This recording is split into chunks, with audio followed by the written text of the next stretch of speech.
Hello, my name is Crystal Hashi. I am currently a defense scientist with the Defense Research and Development Canada.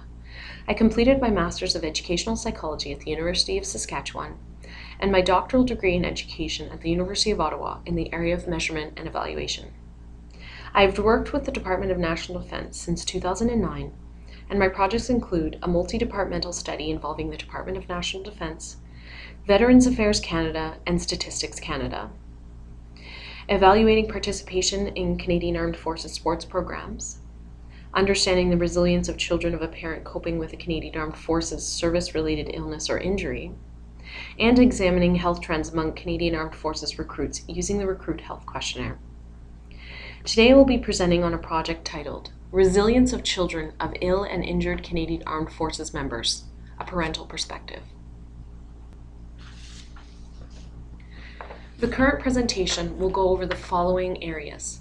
I'll start out with the background of the project, the aim, including the research questions, the methodology, results, discussion, and I'll conclude by looking at the significance and future research.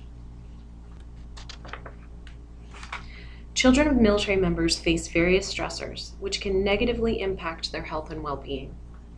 One such stressor is being a child of an ill or injured Canadian Armed Forces member.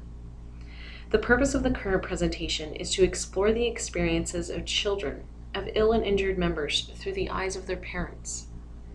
The focus is on the views of parents regarding their children's understanding of the illness or injury, challenges, coping strategies, and impact on their health and well-being. The study is part of a larger project that involved conducting interviews and focus groups with subject matter experts, such as social workers and parents. The research questions that drove the project included: what are the experiences of children who have a parent coping with a service-related illness or injury? And what are the experiences of subject matter experts when working with children who have a parent coping with a service-related illness or injury? The current presentation will focus on the first research question. Participants were recruited through their local military family resource centers, or MFRCs. These are located across Canada at the various bases. Family liaison officers and social workers who are housed at these MFRCs were contacted and given an information letter to give to their clients. An advertisement poster was also put up in some MFRCs and online to attract additional parents. Phone or in-person interviews were scheduled once the participant had contacted the primary researcher. Participants were given a consent form, brief demographic questionnaire, and a semi-structured interview. Interviews lasted between 30 minutes to an hour. A total of 14 parents agreed to participate. Of those 14, 7 were Canadian Armed Forces members and 7 were civilian. Of the 7 Canadian Armed Forces members who participated, 3 of them also had spouses in the Canadian Armed Forces. There were 13 mothers and 1 father who participated, and 11 were married, 1 was divorced, 1 was separated, and 1 was living as common law. Now the following slides are going to address the themes that emerged from those interviews. The interviews were analyzed using thematic coding. The first theme was with regards to children's understanding of their parents' illness or injury. Parents described having a difficult time explaining to their children what had happened and why their parent was different. Parents also described the need to have someone help explain it to the family. The following quotes describe this theme. "I don't think that kids really understand because it's not a visible injury." So during that time, there was a lot of misunderstanding, hurt or fear, maybe even before I or my husband understood what was wrong. We explained what the problem was to the kids, and they also went to see a counselor so that that counselor could explain the injury as well. We found that it's better to have somebody a little more objective explain things. Another theme emerged with regards to resources. Some parents felt that counseling or a program for children would be beneficial in aiding children of ill or injured members. Some parents felt that there was not enough support for military families when a spouse is injured or ill. Parents noted the following: "The counseling for all of us would have helped, but because he deals with the military system and we deal with the civilian system, you have to go on a waiting list." Another individual stated, "I truly believe there's not enough for families.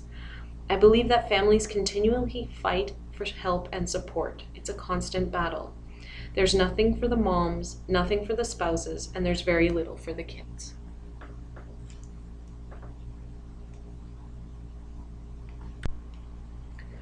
Another theme emerged with regards to their biggest challenges.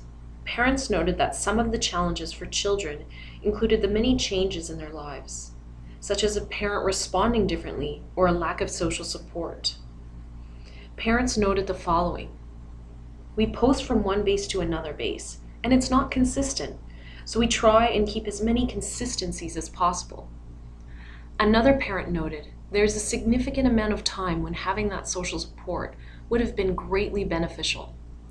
And finally, another parent noted, "One of the biggest challenges as a spouse and for you and your boys is the fact that there's no support for family." Another theme was with regards to being resilient. Parents revealed that some factors that enabled their children to be resilient included having a consistent schedule and social support. For example, one parent noted, "People always say, poor military kids, they have to move all the time, lose their friends. But I think in the long run, you are better from it, and you adapt to change. You have to be resilient." Another parent commented, "I think having the consistency of the same friends and not moving schools, that kind of thing has been important to them." A final theme was with regards to resilience-based programs that parents may have put their children in. Parents revealed that in some cases they had to pursue civilian-based programs in counseling, such as a psychologist. As programs are not consistently run across bases, some important programs for children, such as YPET, are not available to all parents. The programs are run based on the needs of the base itself. One parent noted, "He's doing a lot better now, and the counseling really helped with him being able to verbalize what he was feeling and what he was going through." While another parent noted, "It was a specific play group, but they didn't have anything for his age group. They were trying to wait till they had so many kids in a certain age group. It just never happened."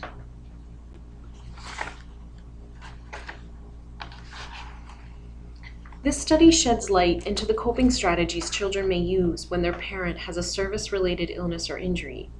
It also provides an initial look at children in the context of the Canadian Armed Forces, with potential use for future studies and educational programs provided by military family services. However, there were some limitations. First, it was a small sample size. Second, it was not representative of all bases. And of course, results cannot be generalized. Based on those who participated, though, it was identified that the military family resource centers, which are located on the bases, plays a unique role in helping military families. However, type of care and resources can be inconsistent. Parents noted that there is a need for increased access to important resources such as mental health services and social support, increased awareness of programs offered by the Military Family Resource Center, such as YPET, more programs for families of ill and or injured members, and greater collaboration between member and family care of ill and or injured members.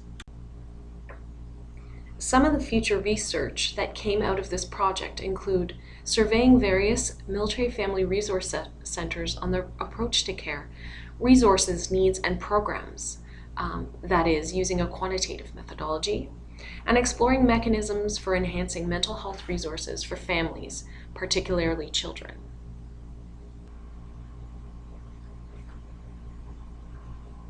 Thank you, and if you have any questions at all, please feel free to contact me. My email is crystal.hashi@forces.gc.ca.